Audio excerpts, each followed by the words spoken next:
Buenos días a todos y todas. Estoy muy honrada con la invitación que he recibido por parte del Consejo Nacional de Educación y de la entidad que también coorganiza este evento, que es la DBB.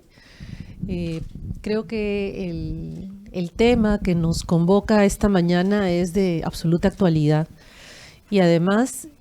converge con una preocupación gubernamental que ha puesto sobre la agenda de discusión de política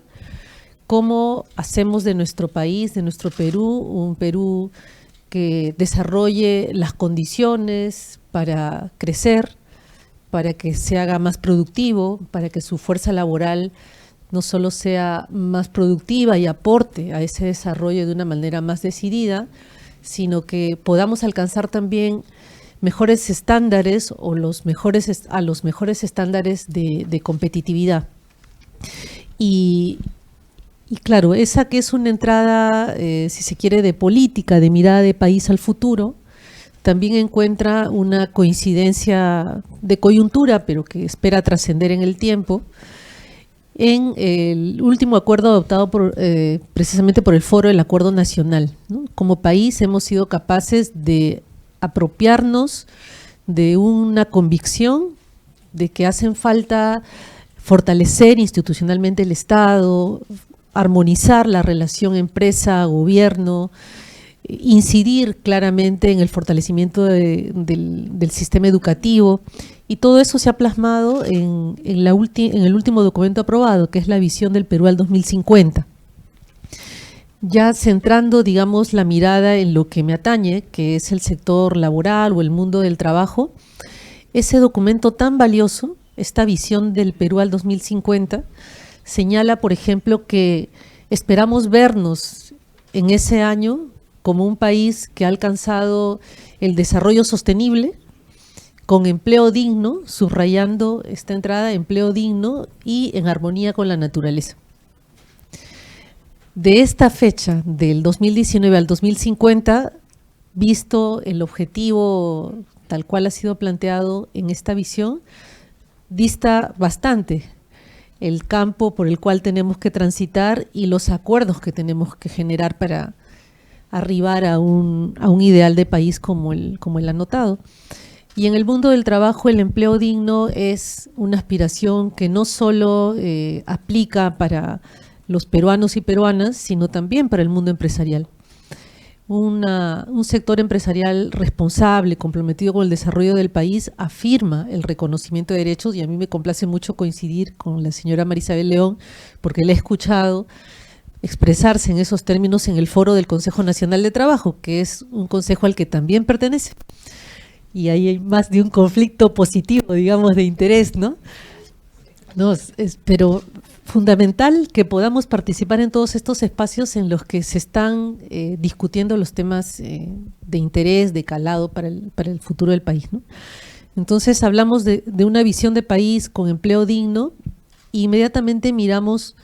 a un componente fundamental que son las competencias y las habilidades de esos trabajadores que aspiran a tener un empleo digno, porque un empleo digno es un empleo con derechos y con un marco de protección social y previsional suficiente que le permita al término de su ciclo laboral contar con condiciones dignas para transitar por la vejez. Entonces, para que ese ideal ocurra, lo que hace falta es que haya un marco en el que la inversión privada se desarrolle y pueda generar empleo, y ese empleo pueda ser reconocido en los términos que acabo de anotar, pero al mismo tiempo ya mirando y centrando el foco en el tema de este foro, ¿qué condiciones tienen que acompañar a la fuerza laboral para poder desplegar su trabajo con condiciones adecuadas y que reciba por ese trabajo una retribución que le permita decir que tiene empleo digno, ¿no? Y miramos estas habilidades y miramos las estadísticas. Parte de ellas han sido anotadas también por la señora León, y tenemos un nivel de informalidad no deseado, ¿no? Indeseable. El 72% del conjunto de la población económicamente activa presta actividades económicas, productivas o de servicios en la informalidad, lo que yo recurrentemente anoto como invisibilizados. No solo los trabajadores, sino también las empresas informales, sobre todo las chiquititas, las microempresas, ¿no? La informalidad en la microempresa bordea el 90% de sus trabajadores. Entonces, estamos ante un fenómeno muy complejo como la informalidad, que invisibiliza empresas y trabajadores que están contribuyendo al desarrollo del país, pero que no aportan institucional y económicamente ese desarrollo como lo deberían hacer. Y entonces miramos varias de las razones que acompañan este fenómeno, porque como todos sabemos es multicausal, y en el campo del trabajo vemos que prácticamente a partir de las características de los trabajadores y de los jóvenes trabajadores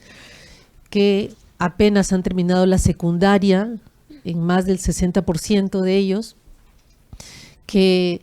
aquellos que han terminado sus estudios técnicos o universitarios no están trabajando en los campos, en las actividades para las cuales han sido formados. Hablamos de inadecuación laboral en ese extremo. Entonces tenemos que poner toda la mirada y el conjunto de medidas de carácter gubernamental para revertir esa situación. ¿Qué otra cosa está caracterizando el problema de los jóvenes para insertarse adecuadamente en el mundo del trabajo? Y aquí voy a apelar a una figura que también se ha discutido mucho a propósito del centenario de la OIT y el documento que ha inspirado, digamos, esta discusión a propósito del centenario relativa al futuro del trabajo. Otra variable a considerar en esta discusión, y es que los empleos del futuro, incluso los empleos del presente, no están siendo acompañados en una fuerza y con las condiciones y las capacidades que el sistema educativo hoy por hoy está ofreciendo. ¿Por qué? Porque, y aquí apelo a la figura que me la recordaba el viceministro hace un rato, porque el mercado laboral es como un panal de abejas. Los trabajadores están entrando y saliendo constantemente del mismo. Y como está también caracterizado por, en la mayor parte, la absorción de trabajadores con bajo nivel formativo, los ingresos son bajos y por lo tanto esa dinámica de entrada y salida y esa rotación termina siendo muy alta porque hay muchos ofertantes de servicios para pocas posiciones o demandas de empleo. Entonces, la competencia que rige, que hoy por hoy está presente entre trabajadores poco calificados para posiciones de baja calificación es muy alta. Y el futuro del trabajo lo que está planteando es que los gobiernos y los estados seamos capaces de identificar cuáles van a ser esas líneas de servicios, de producción, de carácter tecnológico, virtualizadas, muchas de ellas, para formar a nuestra población, a nuestros jóvenes, en esas futuras demandas de trabajo modernas, digamos, ¿no? Y ese es el desafío que muy claramente se teje y que atañe de manera más clara al sector educación y al sector trabajo, pero también a los sectores productivos. Por eso es tan importante que nos acompañe la presidenta de la CONFIEP esta mañana, porque esta discusión está teniendo lugar ahora que como país también nos hemos atrevido a plantearle a la sociedad en su conjunto una apuesta por la competitividad, identificando cuáles van a ser esos objetivos estratégicos. Entonces, si quisiera recapitular de lo que vengo diciendo hasta ahora, tenemos un mercado laboral predominantemente informal. Tenemos trabajadores que en más del 50% tienen bajas calificaciones y solo pueden tentar a posiciones de baja productividad y por lo tanto bajos salarios. Tercer aspecto, los empleos que se van a ir generando y que se están generando hoy por hoy, pero que se van a generar en el futuro, van a requerir que nuestros trabajadores sean, como también ha sido dicho muy pertinentemente, reciban o sean formados permanentemente a lo largo de todos sus ciclos de vida para poder garantizarles ingresar al mercado de trabajo o desarrollar una trayectoria al interior del mercado de trabajo. Si no hacemos esfuerzos, y creo que van a ser grandes esfuerzos para garantizar este ingreso al mercado de trabajo, sabiendo que va a ser de alta rotación con mejores condiciones, mejores competencias, habilidades idóneas para esos futuros empleos, nos vamos a quedar atrás. No solo se van a quedar atrás aquellas personas que no tendrán la oportunidad de ingresar a una dinámica formativa permanente, sino como país vamos a quedar rezagados en esa competitividad global a la que estamos llamados necesariamente a participar e implicarnos, porque apareja también desarrollo. ¿Qué cosa podemos contarles como un esfuerzo ya sectorial en torno a este gran desafío, estos desafíos? Pues bien, seguro que conocen que el sector trabajo, no solo desde la sede central, sino también en articulación con los gobiernos regionales, tiene plataformas de servicios o centros de empleo, ¿no? Son esas plataformas que, de un lado, permiten orientar a jóvenes y adultos para ubicar posiciones laborales que están demandando las empresas a través de las bolsas de trabajo que seguro conocen o han oído de ella. También le ofrecemos a los jóvenes particularmente orientación de carácter vocacional, es decir, llegan desconcertados, necesitamos trabajo, nos dicen, pero no sé en qué lugar o en qué tipo de empleo puedo desempeñar mejor mis capacidades, mis habilidades, y hay talleres, acompañamientos que tienen ese propósito, ¿no? Orientarles para una selección adecuada o una búsqueda adecuada de empleo. A estos servicios de intermediación laboral, de orientación, se suman programas como Jóvenes Productivos e Impulsa Perú, que quieren dotarles de habilidades mínimas, varias de ellas asociadas a demandas de posiciones laborales en sus circunscripciones, por ejemplo, almaceneros, técnicos asociados a gestión de empaquetaduras, en el caso, por ejemplo, agroexportador en el norte, formación mínima y pequeña asociada a contabilidad, asistente administrativo, en fin, en función de la región, se ha hecho un esfuerzo por identificar cuáles son las posiciones más demandadas para brindarles una capacitación mínima. Los recursos no son significativos como para poder ofrecer una capacitación más consistente, más sólida, y también los emprendimientos o el autoempleo recibe por parte del sector trabajo a través de estos programas un apoyo ofreciéndoles a los jóvenes conocimientos sobre gestión de negocios, plan de negocios y eventualmente casi en la mayoría un capital semilla de 2.500 soles a efectos de que ese plan de negocios pueda cristalizarse, ¿no? Pero en todos los casos, y eso forma parte del diagnóstico en el que estamos comprometidos y trabajando muy activamente desde el Viceministerio de Promoción del Empleo y Capacitación Laboral, en todos los casos la constatación es que los esfuerzos terminan siendo insuficientes o poco focalizados y generando una expectativa en la población joven que no termina de ser satisfecha y también una demanda del sector empresarial que tampoco lo es cabalmente. Entonces, ¿qué tipo de medidas se están adoptando que esperan revertir los problemas que han sido anotados? Bueno, respecto a la tarea inmensa de reducir la informalidad, hay una vía que está yendo por el lado del fortalecimiento del sistema de inspección de trabajo, cuyos resultados vienen siendo francamente positivos, notables y que lo que hacen es confirmar una apuesta gubernamental por el control, la fiscalización y la sanción allí donde hay una intención deliberada de no cumplir los derechos de los trabajadores y todo el marco que acompaña al trabajo. Pero volviendo la mirada a los jóvenes y a estos servicios que se han venido ofreciendo en el tiempo y que terminan siendo, digamos, teniendo poco impacto, hay un proceso de reestructuración de los programas de empleo y en particular aquellos orientados a los jóvenes, pensando en primer lugar o teniendo como una primera arista de atención que el problema del desempleo juvenil, que cuadruplica al desempleo de los adultos, ¿no? Su tasa es del 8,5%, tiene también un conjunto de particularidades y que no puede merecer una respuesta estándar por parte del gobierno. Y aquí pongo algunos ejemplos. hemos visto del análisis de la información relevada por el Viceministerio de Promoción del Empleo, que en el grupo de las personas que ni estudian, ni trabajan, ni buscan empleo, hay una fuerte composición de mujeres jóvenes y que además son madres de familia,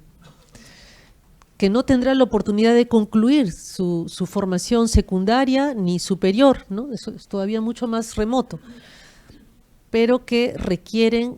apoyo de alguna naturaleza. Allí no puedo adelantar todavía porque no hay un acuerdo con Educación ni con el Ministerio de Economía y Finanzas aún, pero que requieren un tipo de apoyo distinto al que merecería un joven trabajador que no tiene carga familiar, por ejemplo. En otros casos, hemos dado una mirada al desempeño del marco regulatorio de las modalidades formativas. ¿Y qué cosa se ha relevado de ese análisis? Que del conjunto de 6, 7 modalidades formativas que están contempladas en esta ley de modalidades formativas, son 2 las que se utilizan predominantemente, alrededor del 60%, 80%, me precisa el viceministro, se concentra en el uso de 2 tipos de modalidades, ¿no? Que son las asociadas a los convenios de prácticas preprofesionales y a los convenios de prácticas profesionales. ¿Eso qué cosa quiere decir? En primer lugar, que la pasantía, el aprendizaje en el centro de trabajo no resultan de interés para nuestras empresas. Y luego anotaremos las razones. Pero en cualquier caso, esas posibilidades de incorporar al mercado de trabajo con este apoyo a través de las modalidades formativas se está concentrando solamente en aquellos que están apostando por la educación superior, porque en ambos casos, preprofesionales y profesionales, son modalidades que aplican solo para estudiantes universitarios. Y las demás posibilidades formativas están quedando rezagadas, ¿no? Entonces, en ese orden de cosas, lo que se ha planteado en el marco de la formulación del Plan Nacional de Competitividad es una revisión y una modificación a ese marco regulatorio. La ley de modalidades formativas está entrando en revisión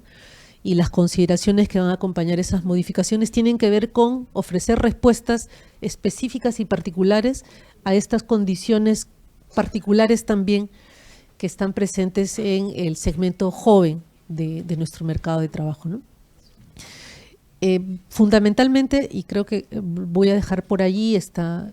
presentación, que lo que quiere es aproximarnos en una discusión en la que trabajo y educación, como nunca, y es lo que quiero resaltar, como nunca estamos caminando absolutamente en armonía, porque en el pasado también se suscitaba la discusión de las competencias, ¿no? Estas competencias son de educación, ¿por qué trabajo está invadiéndolas? Estas competencias son de trabajo, educación no las debería mirar. Entonces, hay una feliz coincidencia de muchos aspectos, pero en particular el que acompañe Flor como líder del Ministerio de Trabajo y del equipo a mi cargo, que también tengo que decirlo, ha habido una suerte… Ministerio de Educación y en mi caso de Trabajo, y digo, pero ven que la sintonía es así de espectacular, que estaba pensando también que un fuerte componente del equipo del Viceministerio de Promoción del Empleo y Capacitación Laboral está integrado por ex miembros del Ministerio de Educación. Por eso estamos trabajando tan alineadamente, tan coordinadamente, y yo creo que para terminar quiero decirles que este trabajo intersectorial, articulado, pensando en nuestro país a futuro, para dotar de mejores condiciones a nuestros jóvenes que van a tentar una y otra vez incorporarse al mercado de trabajo, está siendo objeto de una preocupación del gobierno de nuestro presidente Martín Vizcarra, que está dando lugar a medidas que ya algunas de las cuales se han presentado en el Consejo Nacional de Competitividad, otras que se están terminando de afinar, pero todas ellas buscan a contar con mejores condiciones, reconocernos como ciudadanos, no en el 2050, desde hoy, y trabajar muy activamente desde nuestras posiciones, desde el sector empresarial, desde el sector gubernamental, desde la sociedad civil, desde la expertise, la academia, para hacer de nuestro país un país mejor. Muchas gracias.